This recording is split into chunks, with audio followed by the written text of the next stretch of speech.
but I'm happy to take your questions. And timing. Dora mentioned timing. I am amazed at how much time it takes to do Facebook and all these other social networking things. You are on there constantly. You're cranking out 3 books a year. Talk to us about how you allocate your time. I can't imagine that you ever sleep. the question is about how I allocate my time and how I'm on Facebook all the time. And I'll tell you my secret.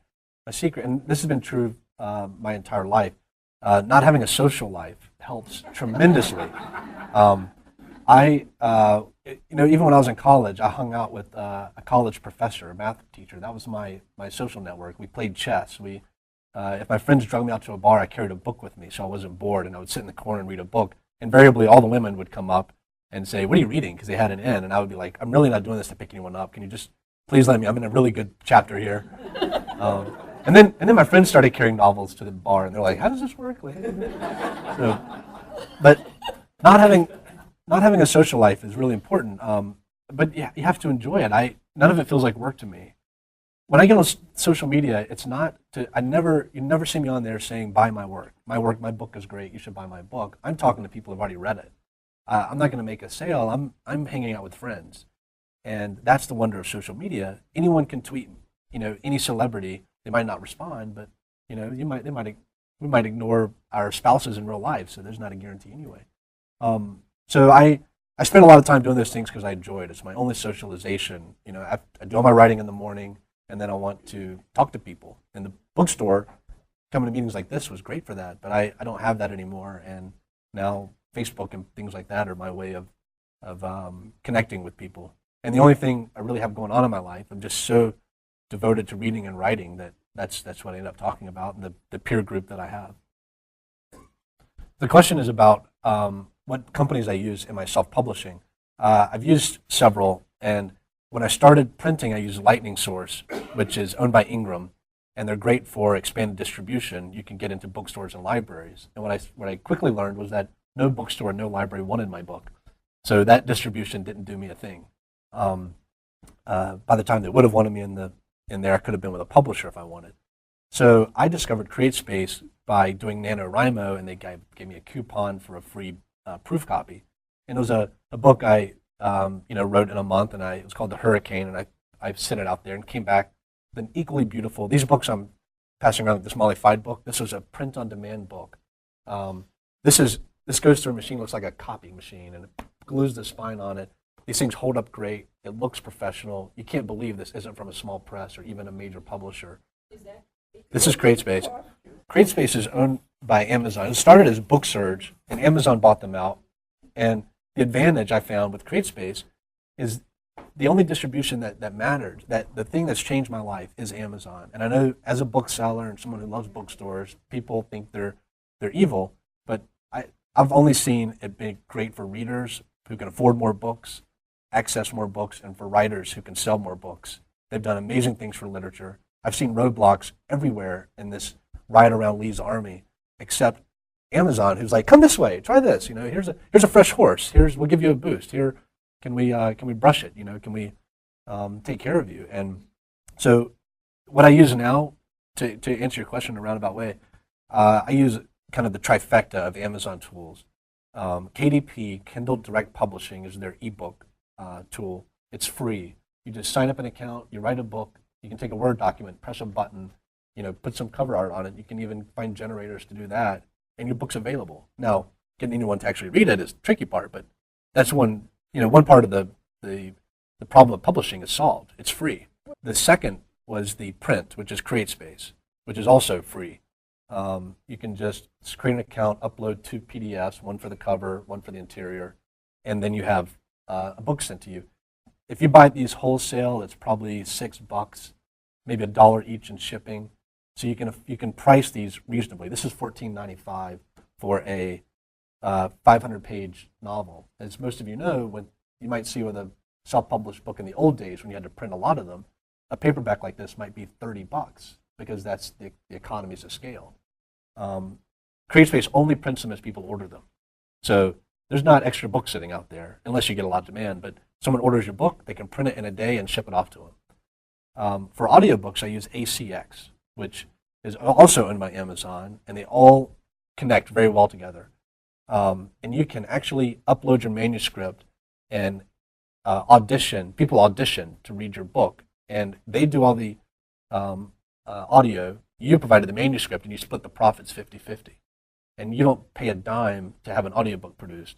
I had no idea about audiobooks last May. Went to a book conference, and another author said, "So who are you doing your audiobooks with?" And I was like, "I can't do an audiobook." And they said, "Oh, I'm doing better in audio than I am on ebooks." Well, I started thinking, all my wife does probably 2 novels a week, and they're all audio. And I thought, okay, so tell me about this system. And she taught me about ACX, and I went home and started putting all of my books. I think I moved 12 books to their system in the next year, this past year, which was brutal, but it's incredible. I mean, if everything else went away and I just had my audio, I could still be a full-time writer, and that's it's marvelous, and it's the way people are reading these days. You have to be open to that. So those are the 3 main tools I use. Yeah. So someone was pointing out that Amazon is doing pre-orders. That is something that they're working on with several, quite a handful of authors now, to do pre-orders because readers want that and writers want that, and it's been hard to do as a self-published author. No one does that, but now Kobo, iTunes, and Amazon are all experimenting with pre-orders. Just following off that question, then, with the pre-ordering, is that through the publisher or is that self-published? So the pre-ordering is actually self-published. It's publishers have always had this ability because they know when the book is being released. Self-publishers traditionally just release it when it's ready, when it's been through the editing, revising process. It's perfect. You press a button, it's up in 12 hours. What we're finding, one of the advantages of pre-orders, and I don't enjoy pre-orders to be honest. I'm in a minority in this way. I like it to be ready, available as soon as it's done. It tortures me that this book is finished and now readers have to wait another week. I wish they could have it now. But with a pre-order, all the pre-orders count as sales the week the book comes out. And that's why it's easier for major publishers to get on the New York Times and USA Today lists, because all these pre-orders count in one lump sum, and you might have 2 months of sales put into 1 week. And so it's an advantage for independent authors and self-publishers to do pre-orders. But I've hit the New York Times list once. I don't care if I ever hit it again. It's like the cool thing about hitting it once is you can just walk around for the rest of your life and be like, I'm a New York Times bestseller. Even though you haven't had a best-selling book in 40 years. Your previous purchases, they know that you would purchase either this kind of book or Hugh's books, and they send you a notice when it's available for pre-order. Yeah, you can't. I've never. I think I've done one BookBub advertising, but I don't pay for advertising, and there's nothing you can do like Amazon sending recommendations, and I get those recommendations and make purchases based on it. And now friends and family my mom forwards me. She's like, I edited this book, and she'll forward it to me. And like, Amazon wants me to purchase a book I edited. I've already read it. And then being a mom, she buys a copy.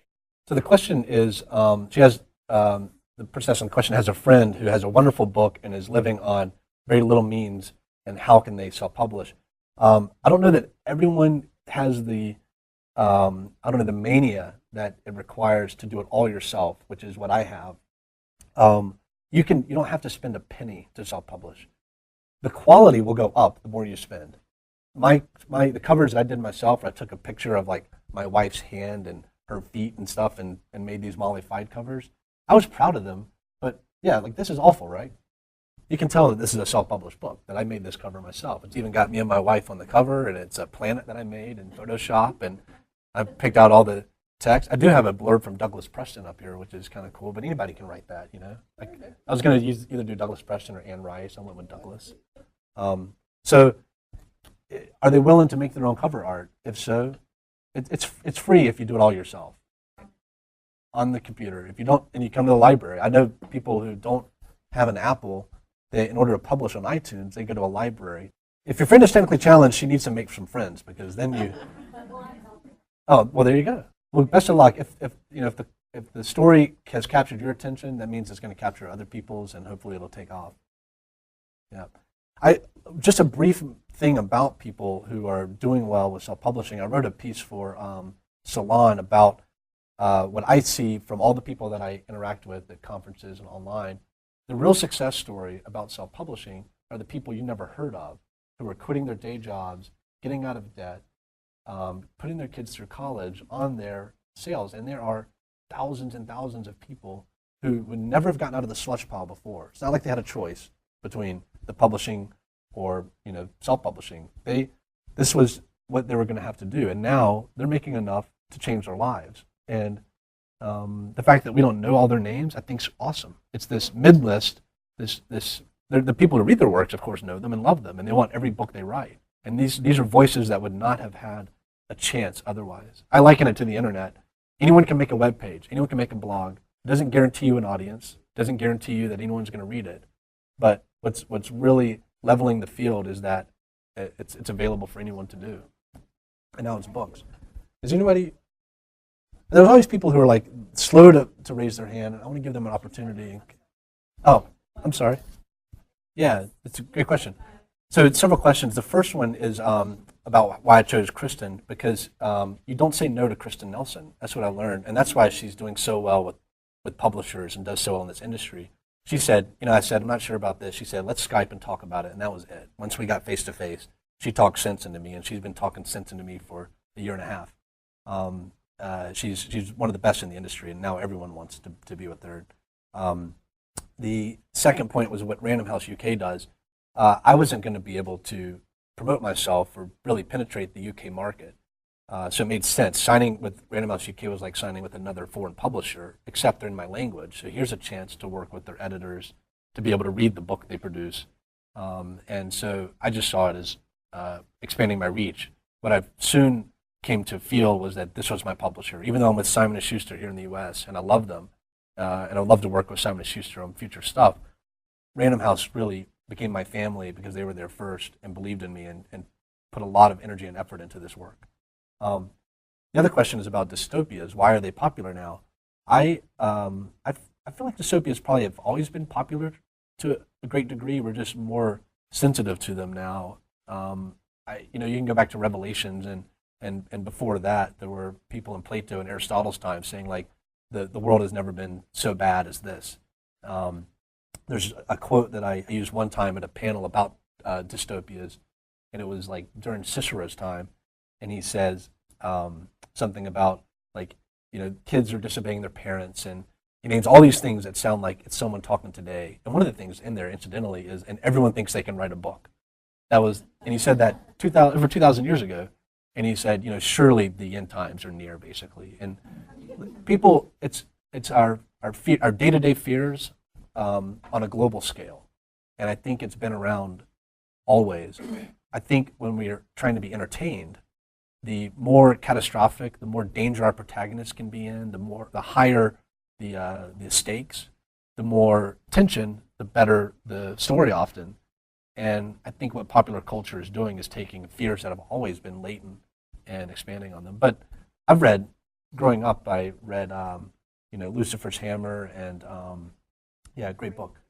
And those books were winning awards and top sellers in their day. And I think zombies are not a new invention. They've been around a long time. We just called them different stuff, It might be golems. Because as well as the rise of apocalyptic stuff, we also have the rise of like comic books and like hero sagas, and those have been turned into films like never before. So there's all kinds of trends going on. I think we all see our individual patterns in the way we see the world. And the best book you can read on any of this is Steven Pinker's latest work, which I think is one of the most important books written in the last 50 years, called The Better Angels of Our Nature. If you want an introduction to the topic, watch his TED Talk on violence, the history of violence. I mostly read nonfiction. I don't read a lot in my genre. And what I see from reading history and psychology and philosophy is that the world gets better and better every single year. And we act like it's getting worse and worse every single year. And this pattern has been going on for all of time. And so why do we think the world's going to end? I don't know, because every indication is that tomorrow's going to be better than yesterday. It's nostalgia, I think.